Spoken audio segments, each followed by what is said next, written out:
Okay. Paul McGuire Grimes, KSTP, Minneapolis, St. Paul. Sam, it is a true honor meeting you today. This movie is phenomenal. The way that you shot it, I felt like I was the third soldier along with them on this mission, which I realized I could never do in real life. So thank you for that. For Me one neither. thing. Me neither. Yeah. But anyway, thank you very much. That's very You kind. dedicate the movie to your grandfather. What Yeah. did you learn about him when he was telling you these stories of his days fighting in World War One?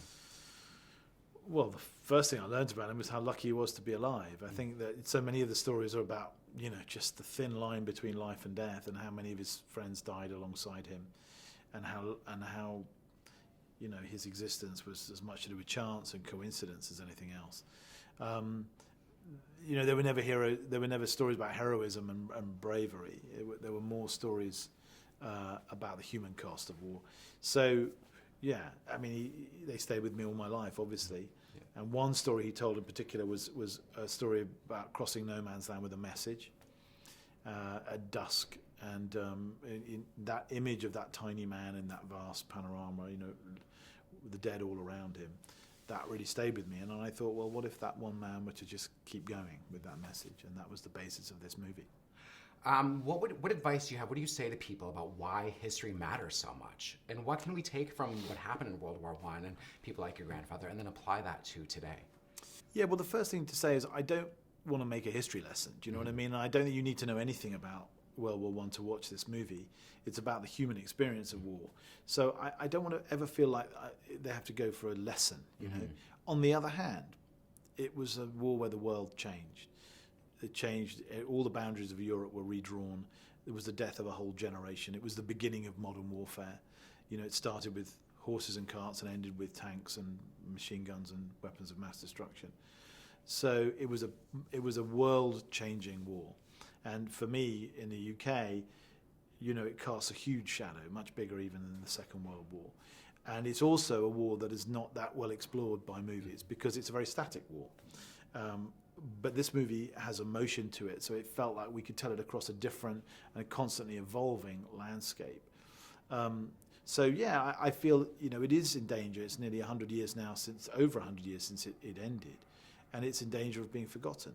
And I think it was a pivotal war, and in this war, you can learn about the human experience in a way that you can in other war movies. That's why we go to see war movies. You know what really matters when everything else is taken away from you. I think going to war movies in theaters specifically is so vital. Is that something that you think about when making a film? Like, this needs to be seen in a movie theater versus at home on a DVD or streaming? I mean, every movie director wants their movie seen in a cinema, but I think you have to work to get an audience in, and you have to make them feel like they're missing out if they don't see it in a cinema. And I feel they would be here. I feel that this is immersive filmmaking. I feel like it's an experiential film. You want to live through it with the men. It's a cinematic experience, not just because of image, but because of sound and music. And you can see it in IMAX. It's a big scale movie, and these are in the minority these days in the cinemas. It's not a superhero, it's not a franchise, not an animated film. So I'm here to try and persuade people to come and see it on the big screen because I think it offers you something really unusual. You mentioned score, and I love Thomas Newman's score for this, and you've worked with him for many years. The music in this is so vital to so many of, especially the second act. Yeah. Did you work with him as you were shooting to hear what that tone was going to be like, or did it all come post-filming? Unusually for me and with Tommy is he actually did write some music during the making of the film, and we did use it as we were putting the film together, which was very, very helpful. And some of it remains in the movie now. Those early sketches became, they were unchanged. And then we worked on it, as you say, in the second half of the movie. It becomes much bigger, much more, almost like a hallucination, giant, expressionistic, big orchestral scores. I think it's an incredibly difficult movie to score, and I think you're absolutely right. It's a pivotal part of it. And I think, it sounds like he's being recognised for that, which is, for me, it's the best score he's written for me, and he's written some amazing scores. I mean, the American Beauty score is amazing. Lovely. Yeah, wonderful. Yeah. But this is a trickier to pull off in some ways, and he's done it. You made Jarhead earlier in your career. Did you go into this thinking this is what worked for Jarhead, or did you apply things with that film into this one, or were they really two completely different takes? Well, I worked on Jarhead with Roger Deakins as well, my cinematographer. And so we did talk a lot about war movies and the kind of style we were shooting in. So it helped establish this movie as a very different kind of film in many ways. Both movies are about kind of men who get lost and trying to find their way through. But other than that, I didn't think about it that much. It felt like a very different kind of film. But it was clearly useful between the two of us to have been there before in some way. Such a grueling shoot. What does Sam Mendes do at the end of the day to just unload, unwind, come back to reality? Is there a big bottle of wine? Is there some Netflix at all? I'm not a big boozer, so sadly I couldn't hit the bottle at the end of the day.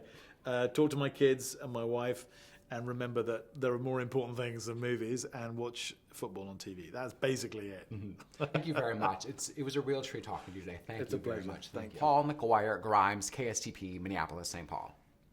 Krysty, it's lovely meeting you today. It's lovely to meet you too, Paul. I told the guys this, that I felt like, A, the movie is stunning. B, I felt like I was the third soldier on their mission for how immersive, how intense it is. And I realized I could never do that. So congrats on making this film. Thank you so much. Very kind of you. Thank you.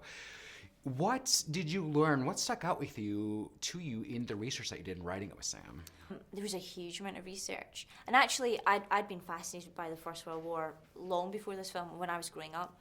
I think the thing that I remember most from the most recent trip I did, I was in northern France, so I drove the route that the boys would take in the film, which is obviously battle-scarred, even 100 years later. And I was driving down this mile of road, and there was 5 cemeteries of this 1 mile, just a huge kind of colossal loss of life. And I was in the cemeteries, and I remember being young and going to France and thinking soldiers were big men. They'd gone off to fight, they were adults, and I found myself in these cemeteries, and I was older than every boy buried there. And that to me was really profound, the waste of life, but the waste of such young life. And that became really important to me to try and inject that into the film. I've read that you're a big history buff. Yes. So what advice do you have? What do you tell people about why history matters so much? Oh, okay. First of all, we're about to get started. Here's the thing, right? The only way to be better people is to learn from the mistakes of the past. And you can do that in your own life, but we should do that on a grand scale. World War I was a colossal failure of humanity. It was nations turning against each other, people turning against each other for nothing at all. Thousands of men died over inches daily. A pointless waste of life, entire generation lost. We should, as a people, strive to never repeat that again. War shouldn't be the last resort, it should be no resort at all. And that's what movies like this can teach you, but that's what history should teach you. Mm-hmm. A lot of this movie, there's no dialogue in it. Yeah. As a screenwriter, that must be a challenge then. It is a challenge, but also, I mean, part of my job as a writer is to write the description of what you're seeing on screen. And so even though there's not dialogue, there's still, pages and pages of text that describe them moving across no man's land, even though there's maybe 7 words said in no man's land. That's probably like a 5-page sequence. More so in this film than ever before, because this film would be told so visually.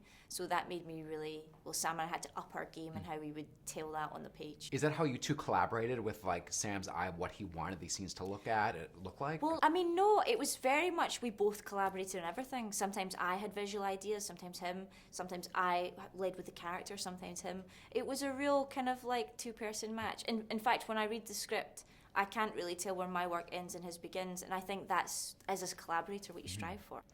At the end of a long day, yes, what do you do to unwind and kind of bring back to reality? Well, I mean, when I was doing this, it actually became, in the writing of it, very difficult to switch off. I was reading all these first-hand accounts and knowing what these men had gone through, younger than me. I mean, in some cases, I was at the grave of a 15-year-old. So that became really difficult to leave behind. And then during the making of it, it sort of, the wonder of what we were doing kind of dovetailed with that in a really nice way. I felt we were paying homage to these men, and we were having such a joyful time telling a story in a crazy way. And everyone was working together. So I never felt alone in it. And I think really to unwind, I hung out with George and Dean and with the incredible cast and crew. This movie's a lot about sacrifices. You talked about the young men that sacrificed their lives in this. Who in your life are the role models that have sacrificed a lot that kind of come to your mind?